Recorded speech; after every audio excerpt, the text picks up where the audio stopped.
What's going on, guys? Welcome back to another episode of Mark Out Wrestling with Glenn. We actually have Anthony with us today. He's back. Woohoo! Today, we're really just going to be giving you our recap of TLC, and then maybe along the way tell you where we think the storylines and everything's going to go from here.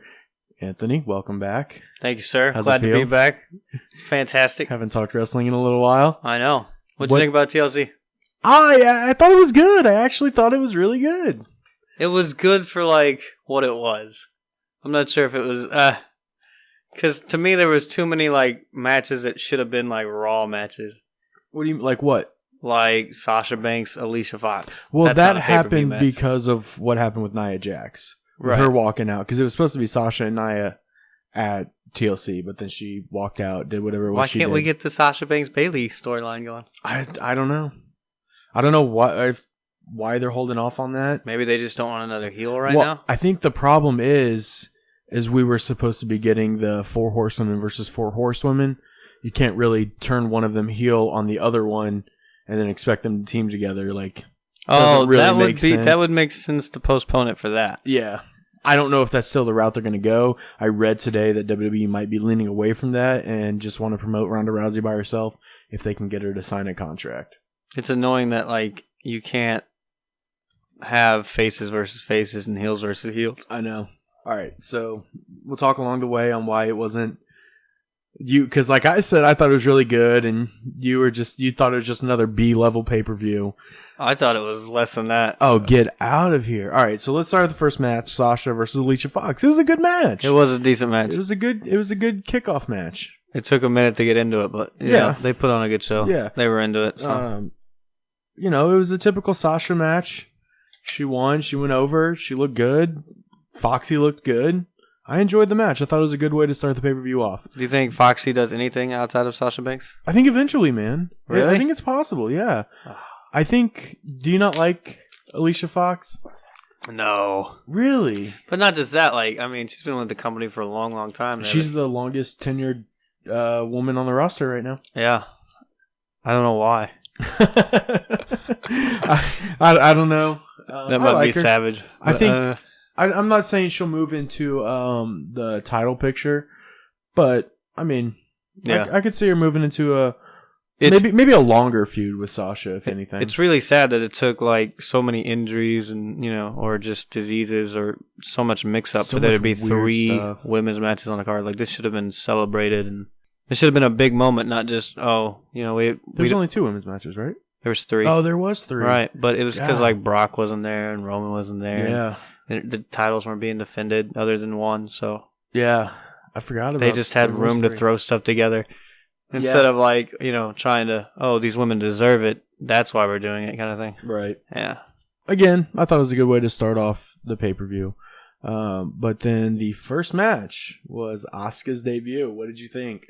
Not as dominant as we thought it was going to be. Which is so bad. That match went on longer than it should have. I disagree. What? But that's maybe because I'm a fan of Emma too. Yeah, I think I like the fact that it was a good match. Like, Asuka to me doesn't need to dominate the way Goldberg did. Oh, she 100% does. Absolutely not. She just needs to win. No. I'm fine with competitive matches that don't hurt other women on the roster and just make it so top heavy again. I like making it all competitive. Oh, I don't know. I really think I think she is the one that needs to dominate. I think that match I think was like 8-9 minutes, and that was about 4 minutes too long. No, I really think so. Especially with it being her debut match, she needed to dominate. Maybe. I disagree. I 100% disagree. But actually, you're a mark for Emma. It's fine. Yeah. Well, I think she really doesn't get. I agree 100%. I think Emma is one of the most talented women on the roster, and she doesn't get the. And I don't get it either because it's like she's marketable too as far as like appearances and stuff. So I don't know. But who do you think gets if anyone at all? Who do you think gets a bigger push, Alicia Fox or Emma, moving forward, or who stays relevant, if anyone? I don't know, man. I would say Emma's more talented. Like, it should be her, but dude, if like everybody's getting frustrated, Emma over anybody else should be the most frustrated over her spot on the card and how she's been treated. So Yeah. I wouldn't be surprised to see her leave. Do you think that Nia left, or do you think that Nia is just taking time off because of schedule like Bliss said? Because there's multiple stories out there. Yeah, it depends on what you read, right? She was either not happy with her spot on the card, not happy with her pay. I do know I think she might be back tonight because she hadn't tweeted in 6 days and then started tweeting again last night during the pay-per-view. That to me tells me that she has probably worked out whatever she needed to work out with WWE, and I imagine she'll be back tonight. Yeah, Alexa Bliss said she just wanted time off just because of the grueling schedule, and they're real-life best friends, so it's hard to not take that over some reporter. I mean, she's not going to say, yeah, she left because she doesn't like... She's the women's champion, you know? She's not going to hurt her spot on the card for Nia Jax, no offense. Do you really think she's leveraging her relationship with The Rock for more money? Would you be surprised? A little bit. It's a little bold. Really? Yeah. Well, you love Nia Jax. I don't, actually. I would not have cared if I just she was defend her gone. against you because you like ruthless. You're savage, man. I would not have cared one bit if she didn't come back. Like, I'm 100% okay if Nia doesn't win the title. She's not even in the picture. Because to me, like, she just got where she was because she's a big girl. Yeah. Yeah, and so they want... Which is nothing wrong with that. No, like, but you have to, like, be able to move around in the ring, too, to go with it. You know what I mean? Yeah. But to be pushed just because you're big and strong, and so we're gonna make you like a monster. But when there's other girls who put time in and worked for it, I think there is something wrong with that. So I'm not a Nia Jax fan. I just think she's really come a long way, and she finally deserves to be where she's at. I think one of my, the biggest problem I have with Nia is I don't think she's great in the ring. She has gotten better. I will agree with you on that 100%. She has gotten a lot better. I don't think the main roster is necessarily the spot to do that. There have been cases where people have come up and they've performed better on the main roster. Alexa Bliss, Elias Sampson. But also, I don't know what she is. You know what I mean? Like, I don't know what her character is. She's like a bodyguard and she's like a best friend, but then she's a monster, and then her theme music doesn't match whatever the hell she's supposed to be portrayed as. So there's like so much going wrong with her character that I just can't get behind it. It is weird that she Samoa drops Alexa Bliss or electric chair drops Alexa Bliss, and then the next week they're best friends again. Yeah, I don't know what they're doing. Creative with her. Though, that's not Nia's fault. I think that's my problem with it. I understand that's not her fault, but she's the one that's unfortunately gonna get the brunt end of it because she's the one going out there and doing it. Yeah, I don't know, but I thought it kind of. I'll be honest, it kind of felt like Asuka had to slow down her ring style a little bit to match Emma's. Yeah, it was weird that she wasn't being cautious at all with that collarbone. So it must be 100% healed. Yeah, because she was going for it, man. I liked it. I agree. So how long do you want to see her stay undefeated? How quickly do you want to see her move into title contention? If Asuka never lost on the main roster, I'd be alright with that. Honestly, I would. Never? Yeah. That's a long time, bro. I know. Well, 3 years later, I wish she would lose already. She's 38 years old, man. 37 years old. She's up there. Yeah. She's not young. You think about some of the talent coming into WWE now. They're Shinsuke's up there. Shinsuke's AJ's up there. 40. Bobby Roode's up there. Yeah. Finn Balor, I think, is 30. Yeah, he's up there. He's in his 30s. So, I mean, these guys, their time is now. Yeah, exactly. If they're going to use them. So, if they're going to use them right. Yep. I agree. Good debut. Great, went on a little too long. My personal opinion, but good debut. So let's talk about the cruiserweights. So the Brian Kendrick and Jack Gallagher versus Rich Swann and Cedric Alexander. I thought that match was great. They always put on great matches. That's never the issue. The crowd was actually into this match. Yeah, and I think a lot of that has to do with Cedric Alexander. That guy needs to be out of 205 and on the main roster. He's clearly the fan favorite for the guy they want to get behind. Right, because he was even the one in the 205 Live tournament, right? The Cruiserweight tournament. Yeah, where they were sign this guy, and then Triple H came out and was gave the thumbs up. And he was okay. Yeah. That guy should not be wasted in 205 Live. He had a special moment in the Cruiserweight Classic for sure. Yeah, and Rich Swann's another guy that I think could be on the main roster, and it would benefit him a lot more than the Cruiserweight division. Rich Swann? Yeah, I think so. You think he should be on main roster? I think so. Dude, think Rich Swann versus Miz matches? That sounds pretty fun. Yeah, I think they should have a tag team cruiserweight title. And I think there's enough depth there for it to happen. Honestly, in my opinion, I think they should get rid of 205 Live being a separate brand. I'm fine with there still being a cruiserweight title and you still have to be, 205 or less to compete for it, but I'd like to see some of these guys compete against main roster guys. I'm not opposed to that, and I do think that 205 Live is actually hurting the cruiserweights because I do too.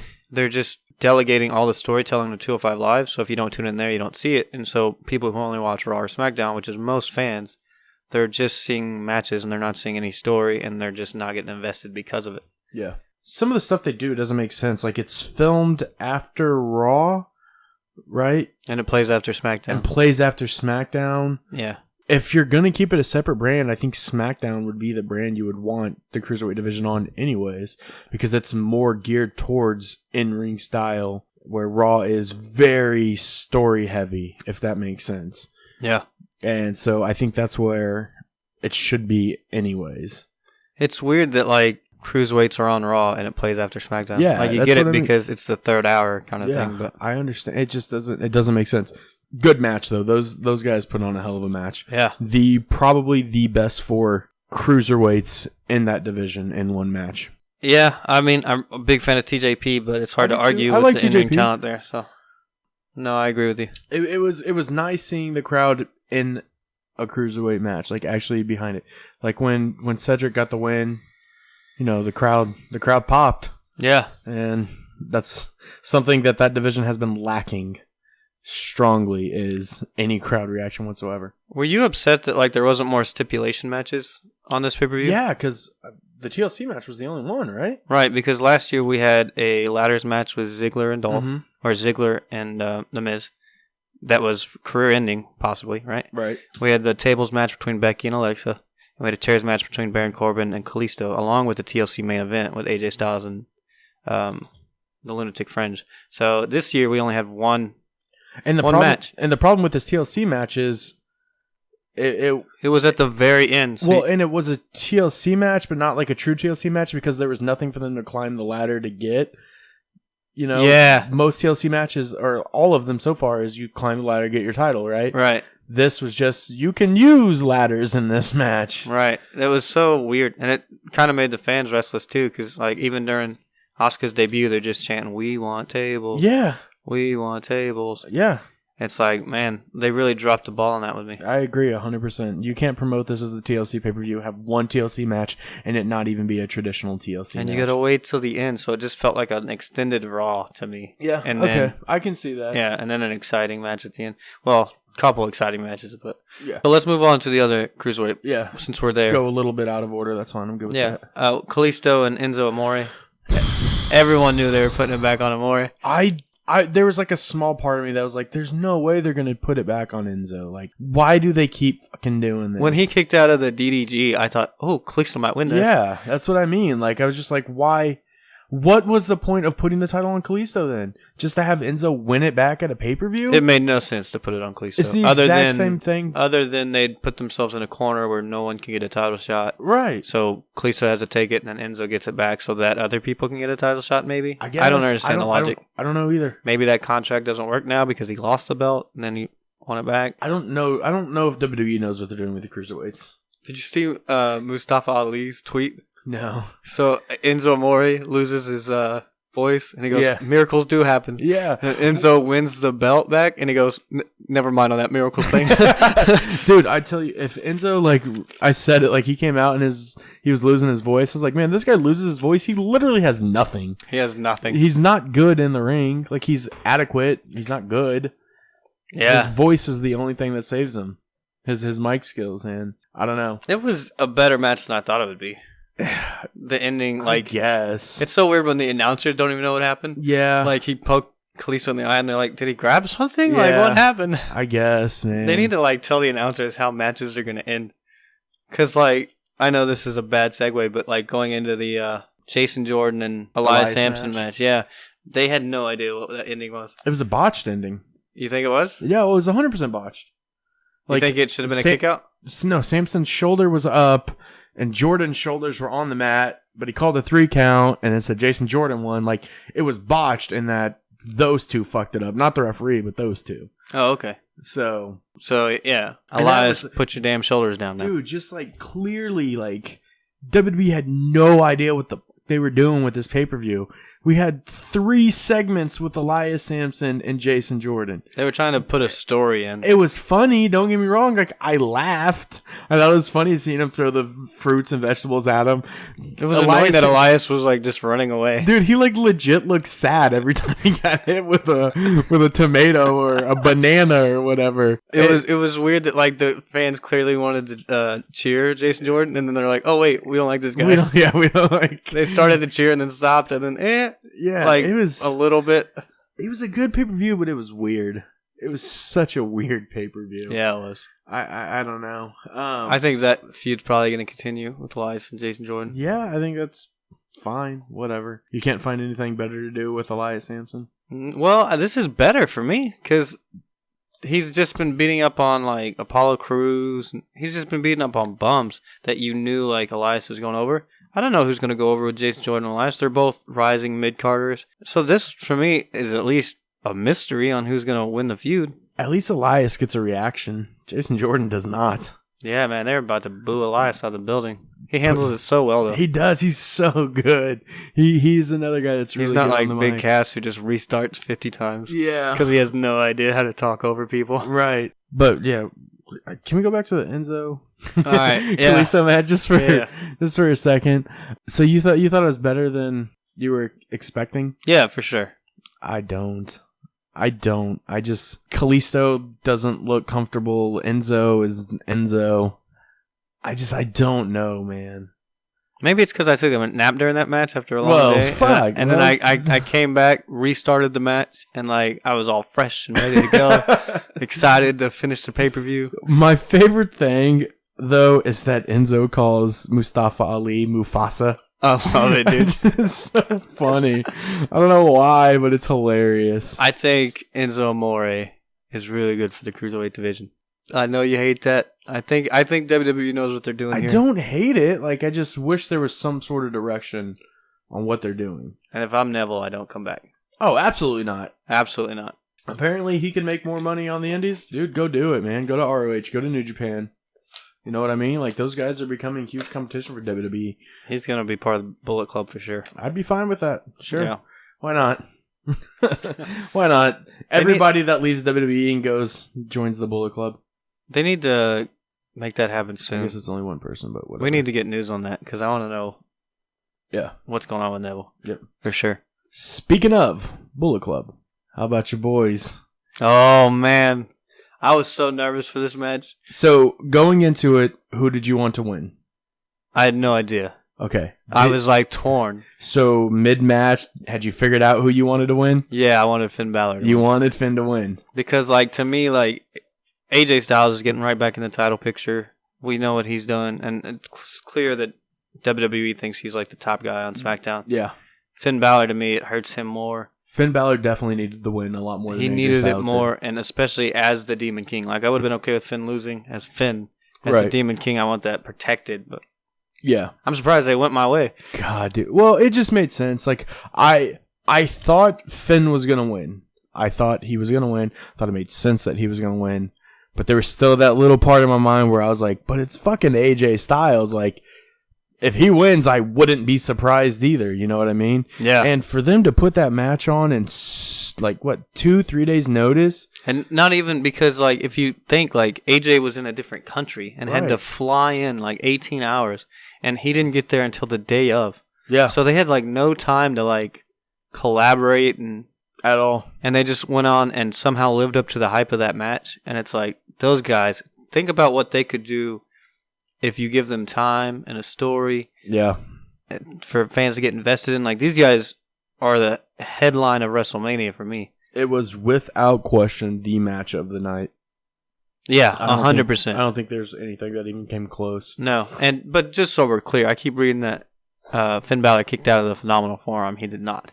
AJ Styles did not springboard. Right. He just lifts himself over. Yeah. Yeah. It was not. That was not a phenomenal forearm. That's fine. Yeah, but it was like 2 minutes into, and everyone's like, phenomenal forearm. You know what I think is funny is Finn Balor does the thing where he like stomps on your chest. And I'm like, that's just like a grounded coup de grace. And nobody calls it that. It's like, but that's what it is. It's like, really what it is. He just jumps on your chest. It's like AJ Styles always throws that elbow. But when he springboards into it, it's the phenomenal. Right. It looked like Finn might have botched the actual coup de grace at the end just a little bit. Looked like he was a little low, might have stepped on AJ's. Oh, yeah? His... Poor AJ. Yeah. Man, that's what you get for giving up your days off and coming in. Looked a little painful, but I'm sure he's fine. Poor bastard. But they did it the right way, man. And then the end, after the match, for those two to throw up the 2 sweets. That was the greatest moment of the pay-per-view. Dude, I lost it. I don't know why, but I was like, that is amazing. Like, I actually had to pause the pay-per-view and explain to my friend why that was so cool. Really? Like, yeah. I was like, dude. He didn't understand. That was awesome. Yeah, it was. I would love to see. Do you think it was a jab at the Bullet Club? So, a lot of people think it was, but Styles tweeted out and said that it wasn't. He was like, this is just me and him showing that we have respect for our BC brothers and, you never forget where you came from. Yeah, I think that was from them, not from WWE saying, hey. Yeah. Because a lot of people were saying it's like WWE saying, we got your best 2 members ever, and we own the gesture. So, suck it. I think I would have loved if the club came out and attacked one of them. Probably AJ. Oh, you mean Gallows and Anderson? Yeah. Man, yeah. Anderson tweeted after the match like, thanks for inviting us, guys. Yeah. Which is awesome. True. Like, how can WWE do stuff like this and just not... Like, if you're going to go that route, man, give us the full thing. You know what I mean? Yeah. I feel like we've been waiting for this longer than we waited for the Shield reunion. Yeah, for sure. Like... It's so weird that this was on TLC. Yeah. I get you needed to throw something together for us to watch it, but man. And they wanted fans to like... I think they did this more so for the fans that like bought tickets for the show. They didn't want to be like, oh, well, now here's Finn Balor versus Elias Sampson or something like that. Like, they definitely needed a big name to go in there. Like, I guess it's so bad, though, that Triple H is over there wrestling at live shows, at house shows. Really? Yeah, because everything that's going on backstage is so bad right now. So, do you think they cut the Sister Abigail storyline, or you think they keep it? So, I think that all depends. Reports are coming out today that he might have the mumps. Which, if that's the case, man, he might not even be back in time for Survivor Series. That's what I heard, too. The same with Roman. Yeah, so... Bray, or Bo Dallas and JoJo. Yeah, so... Yeah. Can we talk real quick? Like, isn't it weird that it's all them? Like, Bray's dating JoJo, yeah. Bo's his brother, and then Roman's in there? Like, what's going on in that little group? Wow. What's JoJo doing? Yeah. Roman, you're a married man. Bo, you're a married man. Well, Bray was too, but that didn't stop him, I guess. Yeah. That was weird. So, if that's the case, if he's not back for a while, I think you have to. You know what I mean? You have to continue the story or cut it? Cut it. Because I don't think fans didn't want to see it. Like, they want Sister Abigail. They did not want Bray Wyatt and drag. And it might have just been a Halloween thing, too. I guess, because Finn had his face painted like a pumpkin in his promo. Yeah. Which I'm so glad... Like they don't know what they're doing with Demon King yet. Yeah, no, man. And they're not calling it the Demon King anymore. I'm convinced they're just calling it the Demon. Are they? It's his inner demon is what they're calling it. That's possible. Yeah. Best match of the night, man. Easy. I would love... rumors are, man, that Raw is supposed to be stacked tonight because of everything that's going on backstage. People walking out, people getting sick. So, I'll be watching Raw tonight. Curious to see... if anything comes from that match in particular. Yeah. I don't know if it will, but it'll definitely be interesting. Because if Bray is out for a while, where does Finn go from here? Well, he moves on. Thank God. He should have moved on to who, though? I mean, obviously he moved on, but to who? I told you before I want to see him face Strowman, but now it looks like Strowman's going to face Kane. But looks like we might have got a Braun Strowman face turn. Meltzer's reporting it. The Miz would be nice. Yeah. I'd be all right with that. I would be okay with an IC title. Because Miz can't just like keep fighting in 3-mans with that title and not ever defending it. It's so weird that the Miz is the leader of the Bar and Braun and Kane. Yeah. That was kind of weird. He was really the leader of the bar. Like, they listened to everything he said, and he just tried to contain the other two. Right. Yeah. You want to get into that match? Yeah, main event time. I guess it's the last match of the night. This card did feel really short. Like, we've just like blown through all these matches, but that's all right. So main event was that first moment though, like where they came out with the Sierra Hotel, and Kurt Angle comes out looking out of place as shit. Dude, he looked so. I saw that jacket did not fit on him. I saw a photo and it was so right. It was like Kurt Angle looks like a Make-A-Wish kid whose wish was to do the Shield's entrance. Like, he really did. He was so happy. He was so excited. Imagine being fucking Daniel Bryan. And you're just sitting there, and they're like, "Hey, we're gonna let Kurt Angle wrestle," and he's like, "What the fuck?" Like, yeah, did you see his tweet? He said, "Kurt Angle wrestles a match in 2017, so you're saying there's a chance?" I would hope so. Yeah, you know what I mean. Like, if you're gonna let Kurt Angle wrestle, there's no reason you can't let Daniel Bryan wrestle. I disagree. Oh, but that's just me. What? You got it. You're out of your mind. We don't need to go over this again, but I 100% disagree. I think Daniel Bryan should stay retired. Oh, I don't understand that. I really don't. All right, fine. Let's get into the actual match, though. So we had the makeup shield. The start of that match where they did the five guys are in the ring and then they surrounded it. If Roman Reigns was there, man, like that would have been a moment. Right. It felt like a moment even with Kurt Angle. It's like, wow, these guys feel like the Predators. Yeah, but it definitely didn't feel as big as it should have. You know what I mean? Like, it's weird that they still did those spots. Like, they still came out with the Shield entrance and they still surrounded the ring because, like I get you're doing the Shield entrance, like the Shield reunion. That's what you promised, but it's not. Roman's not there. Yeah, you should have called an audible. I would have been fine with them coming out to their own music. Absolutely, I would have been all right with that. But it was still a cool moment. But it would have been so much better if Roman was there. Yeah. And Kurt went out pretty early in the match, which made sense. You think they were protecting him? Yeah, 100%. I didn't think there was any chance that he was going to take any huge bumps. He took a couple decent bumps. Yeah, he did one through the table, but he was Strowman did it so Strowman professionally. held his neck. You could see he was protecting him the whole way. That was very well done. Good out to Braun Strowman on that, making sure. And that was the spot that took him out of the match, right? Yeah. And then, so I was kind of disappointed when he came back out, his music hit, but he was still in the Shield gear. Like, he was gone so long, I thought it was because he was changing into a singlet and stuff like that. And I was a little let down when he came back out and he wasn't in his wrestling gear. Yeah, it makes sense, though. You're doing a Shield reunion. Yeah. A lot of, like, I tweeted out last night. Like, I think it was the wrong decision for them to go over, by the way. With really? Roman out, I think like Dean Ambrose was saying all night, we're going out on our shields. Yeah. I think that's how it really made the other guys look bad, other than Braun, because he had to be taken out by his whole team. But to me, like, it made the other guys look weak as shit. I disagree. Maybe just because of the stipulation that, like, they which I think is what helped put them over. But again, Braun. I mean, losing Braun, I feel like Miz. I love Miz. He's just not presented on the level as Dean Ambrose and Seth Rollins are. He's not Kurt Angle, you know what I mean? So like they're clearly gonna go over him. Then the bar is just the bar, and Kane is, he's just there, right? He's just constant, man. Like, he was just a weird.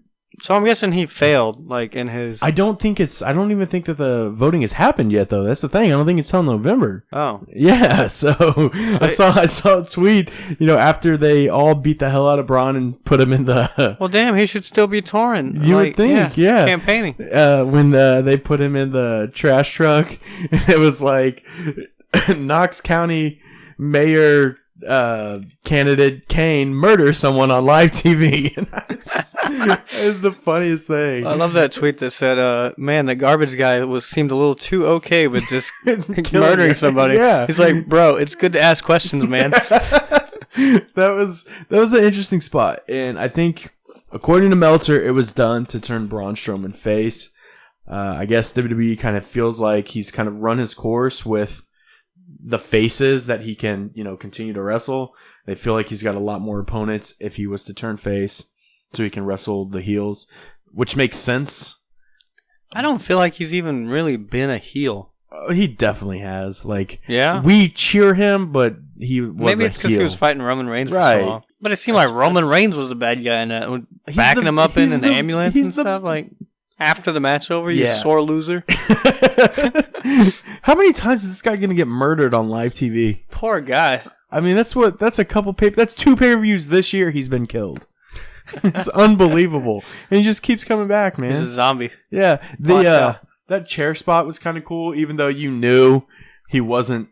Like, those chairs did not fall directly on Braun Strowman. It took way too long, too, so he could get out of the way. Yeah. The chairs could fall, and then it took way too long for the camera to show you. They just kept doing replays so that he could get under the chairs. Yeah.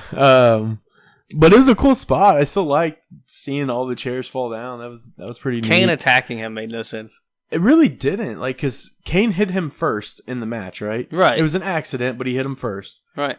Yeah, why did he just attack him? And then, so Braun's just like, well, this, and then like everybody attacked him. I understand, like Braun. Yeah, it made no sense to me that everybody was on Kane's side. Yeah. Kane's the one destroying your team. Like, here's the thing: like, if between those two, like now, I would want Braun on my side, not Kane. It made no sense for everyone to attack Braun. It didn't at all, and it was funny. Gosh, man, poor Braun. I know. He picked on. The dude got his ass beat by fucking 7 other men. Okay, so let me ask you a question, because to me, like, it really did hurt the other guys. And so I'm going to ask a question that might get you on my side. So since most of that match was 5-on-2, right, because Kurt Angle leaves early, can you even, like, is it even worth having another tag team title match between the Shield and... Because if they can't win with 3 other guys, how can you expect them to win 2-on-2? Well, so here's the thing, though. Like, they didn't pin Sheamus or Cesaro. They pinned Miz. That's not the point. No, but that's how they can spin it. Like, you didn't beat us. Like, you beat him. No, an old GM beat you. Well, dude, he put Cesaro through a table, and he fucking. By the way, I thought he was gonna kick like the fans and stuff. Yeah, with that angle slam that they called. He just threw him down. Yeah. Come on in, dude. He just dropped him. We can edit this out. It was. Yeah, and he did it on the ramp first, like to Sheamus. That was dirty. It looked painful, dude. He deadlifted Sheamus. Like, Sheamus looked like he did not help at all. He was just dead weight. Angle just slammed him down. Right, and then that one on the table, like, I thought he was gonna kick the fans. Like, you see like a mother grab her son and like pull him back real quick. Like, oh shit. Do you think this was a waste of Kurt Angle? Not at all. You don't? Like, I get you want a story and a build up, and it's supposed to be a powerful moment, but I enjoyed it. I agree. I enjoyed it. Now, do you think he wrestles again? That's the big question. I can see in like a WrestleMania or a SummerSlam or, one of the big 4, but I don't know.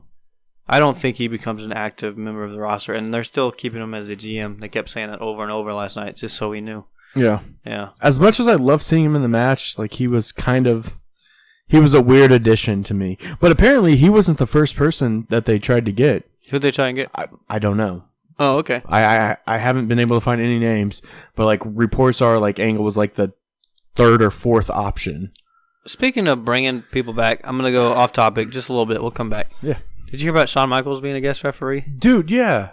At the TakeOver? Or not the TakeOver, I'm sorry. Drew McIntyre and Adam Cole? Yeah, it's for the NXT It's before War Games. The night before. So you know what's going to happen. And it's not televised. Right. But it's just because it's in San Antonio, Texas, which is Michael's hometown. Why is that match not televised? I have no idea. Everybody would watch that just because of Shawn Michaels. That's the thing, man. Like, WWE has this... Sometimes they do stuff that just like...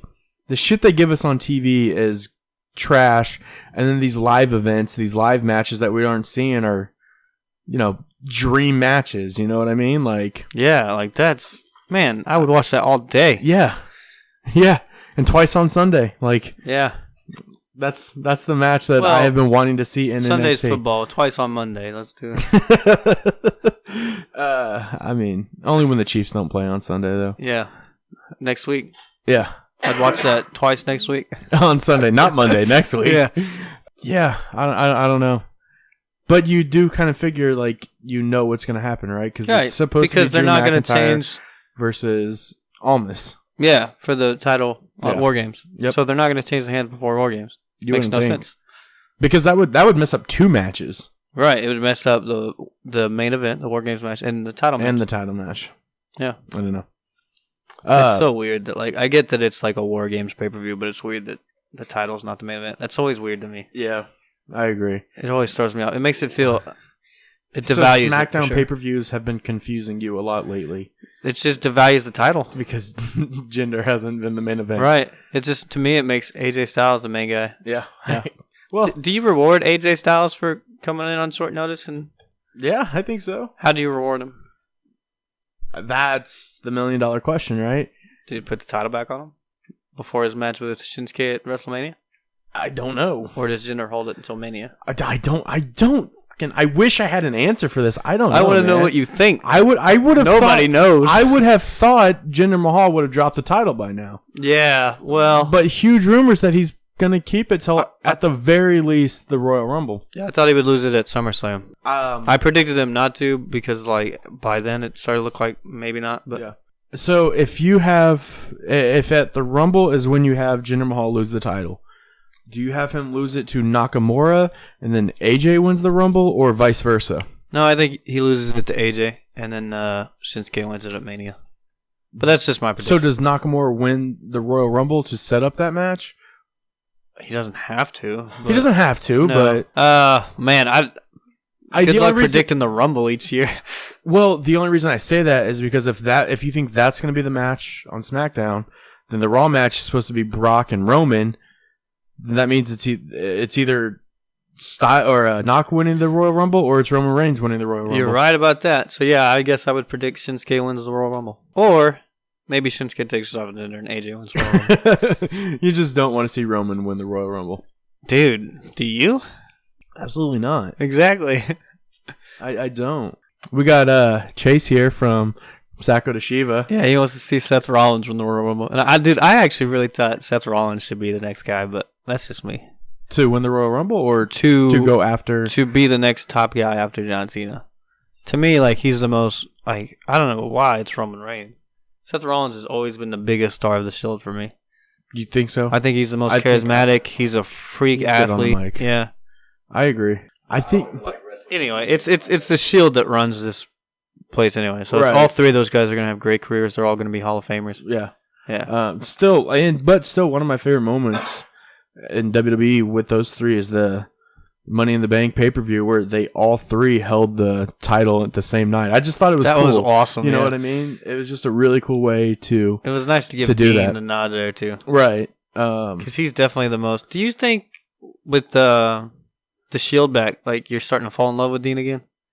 Dean has always been one of my favorite wrestlers. Like, when the Shield debut, I was a bigger Dean Ambrose fan than I was Seth Rollins and Roman Reigns fan. So I personally, like, never, like, swayed on him. He's always still been up there for me. He feels reinvigorated as a character to me. Yeah. He feels like this is where he belongs. Right. I think it all happened when he got away. I say he got away from The Miz, but yeah, he's fighting The Miz right now, but it's not a singles feud that even like that his went on feud forever. with AJ Styles seemed more centered around James Ellsworth. I know, man. Right? So it was pretty underwhelming. Yeah, but I mean, the matches weren't. The matches were phenomenal. The matches were great. Yeah, but that's AJ Styles. I see what you did there. Yeah.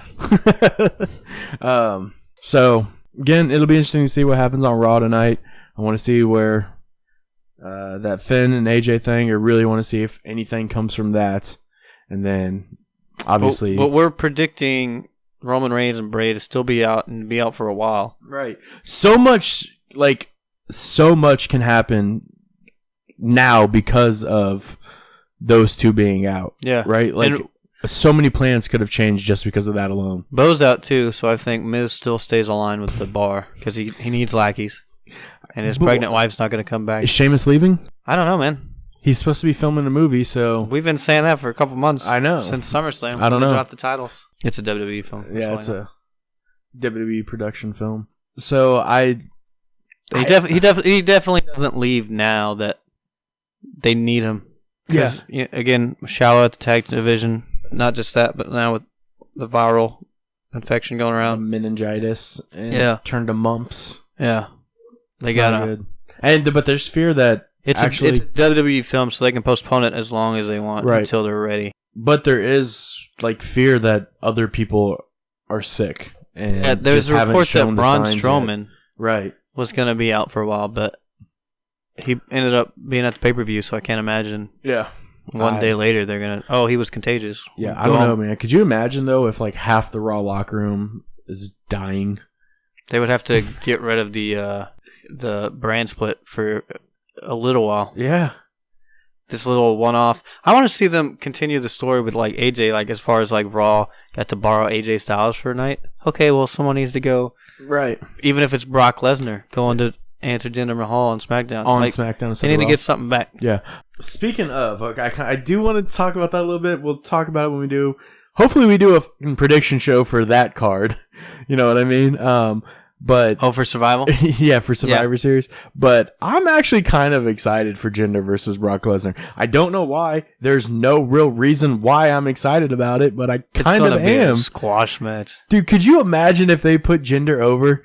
People would lose their fucking minds. Because it's non-title? Well, just because, like, okay, so Braun can't beat him, Samoa Joe can't beat him, Roman can't beat him, but Jinder can? Like, well, if he does, there's going to be huge interference, number one. Like, people would lose their shit if that happened. I would stop watching WWE programming. Would you? No, but... Yeah, exactly. I care too much about Styles and Balor. And, yeah. That was a hard match for me. I was talking... That was so good. Though. I was talking to somebody, just a little prediction that, like, it won't happen, but I would love to see happen, is for Gallows and Anderson to join Finn, and then for Becky to come over to Raw and join Balor Club. Man. Because they're not doing anything with her on SmackDown either. I feel like we haven't seen her in 3-4 weeks. She's got to be one of the most underutilized. Without question. Ever. The most underutilized, especially... She's the most underappreciated of the four horsewomen. Mm-hmm. She has the least amount of titles. Right. She has one. Yeah. And she held it for like a month until Alexa Bliss took it. And she deserved way longer than that. Yep. And I don't know what it is because clearly, to me, she's the most over. I think she is the most talented wrestler out of the four of them. I absolutely agree with that. I think she is. Is it because she doesn't wear booty shorts? I have no idea why Becky isn't. Bayley doesn't. Yeah, well, but I don't know. It's mind-boggling to me. I have no idea. I haven't heard if she has any backstage heat.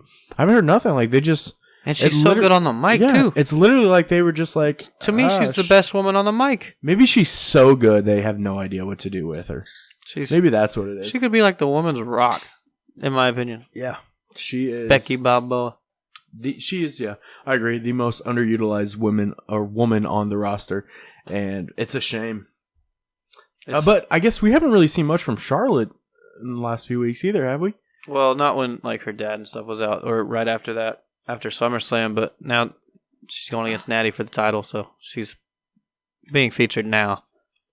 I don't know. Yeah, since she came to SmackDown, like SmackDown's doing a better job of like using all their women. Mm-hmm. So it was weird that they did that with Charlotte too. It's like, okay, you're just one of them now. You're not like Raw where it's two girls, right, or two women. Do you think it's weird that like the Raw women's title has only been on Bayley, Sasha, Charlotte, and Alexa?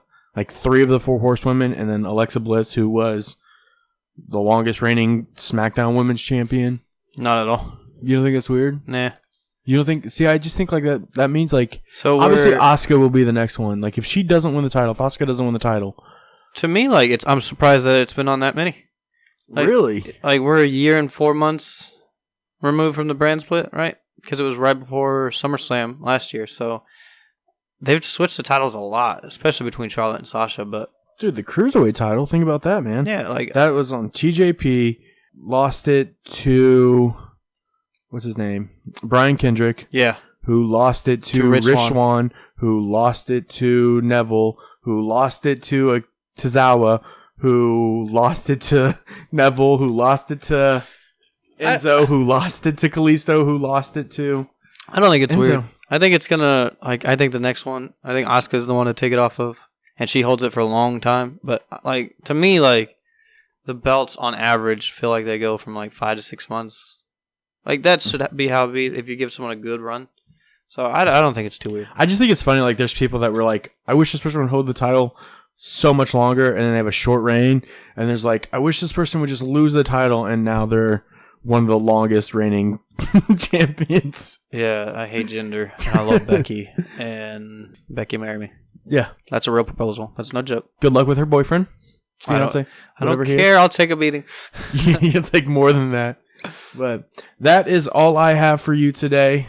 Is there anything else you have for me, sir? No, sir. All right. Do you want to take us out? All right, guys. That's all we have for you today. Thanks for joining us here at Mark at Wrestling. It's been so long since he's been in. I forgot to say. I was going to say. Thank you for joining us here at 816 Podcasting and presenting Mark Out Wrestling. I'm Anthony. That's Glenn. Make sure you listen to us on YouTube, Stitcher. And Stitcher. Rate and review on Stitcher. Yes. It gets us on their best shows list, and obviously that gets us more. Yep. Also, give a listen to From Sacco to Shiva. Tom, Chase, and sometimes Anthony. They're doing some good things over there, guys. Yeah, I help them with the recap episodes. The schedule doesn't work out for the beginning. But, yeah, thanks so much for supporting us, guys. And make sure to like, subscribe, and comment. Thank you.